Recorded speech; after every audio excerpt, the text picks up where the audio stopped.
Welcome back. After we've taken a look at the candidates, I am now joined in the studio by members of Lindenwood University's political organizations, Nick Simmons and Jonathan Dunlop. Thanks for being here, guys. Let's start off with the latest development in the presidential race. Jonathan, Ted Cruz and John Kasich used to team up a couple of days ago. Is it too late to stop Donald Trump? I believe anything's possible at this point in the game. Trump needs 47% of the remaining delegates. Granted, New Jersey and California are the big players in this, but who knows, anything's possible. Well, he needs 250 and California is 172, and it's a winner-takes-it-all state. So Yes. if he wins California, it's pretty close. Yes, right? California and New Jersey is this other big ticket. When we look at the Democrats, Nick, does Bernie Sanders still have a chance, or is it over? I mean, a slim chance, but I think Hillary's locked up the nomination. I think it was always her nomination to lock up. Due to the fact that the candidates are most likely have locked up the race, what are we looking at when we look at the general election in November? This could be very interesting. I'm seeing a Trump-Clinton face-off, but anything's far from certain. An unpredictable mess. I mean, really, this whole election's been unpredictable. And to think that Clinton and Trump will be facing off, it's crazy to me to think that Donald Trump is going to be a nominee for a major political party.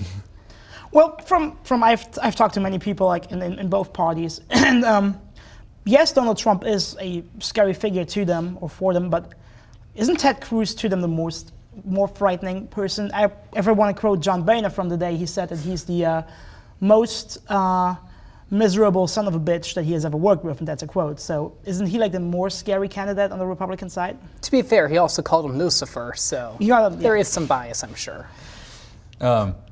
Yeah, Ted Cruz terrifies me, but if Ted Cruz is the nominee, the Democrats win for sure. Donald Trump just throws New York into play. New York's not been in play in years. But, well, the thing about Donald Trump, however, isn't he progressive? He's progressive on many issues. You remember in 2008 he was a Democrat.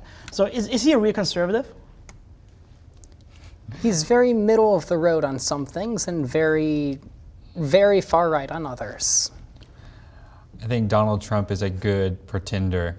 I don't know if he's a real conservative or a real liberal. I'm not even sure Donald Trump is not just playing a part. I mean, I had a professor say he's been playing the same part for 30 years, so Americans are just so used to it, they're just going along with it.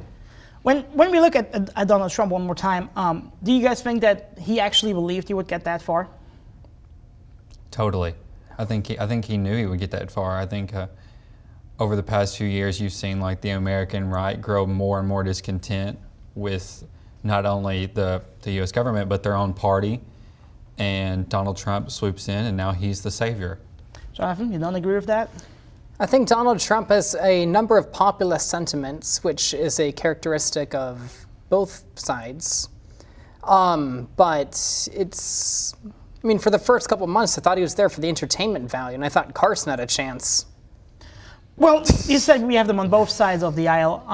Both parties had their like farther right or farther left candidates. Why are they so appealing to the public right now? Like Bernie Sanders on the left and let's say Donald Trump and Ted Cruz on the right. Now, a common theme of both parties, and there is a lot of agreement in the parties, even though they seem so different, is, for example, everyone's against free trade. Trump, Clinton, Sanders, they all want a certain degree of protectionism to protect American jobs. I mean, do you disagree? Isn't it the frustration with the current government or with the establishment?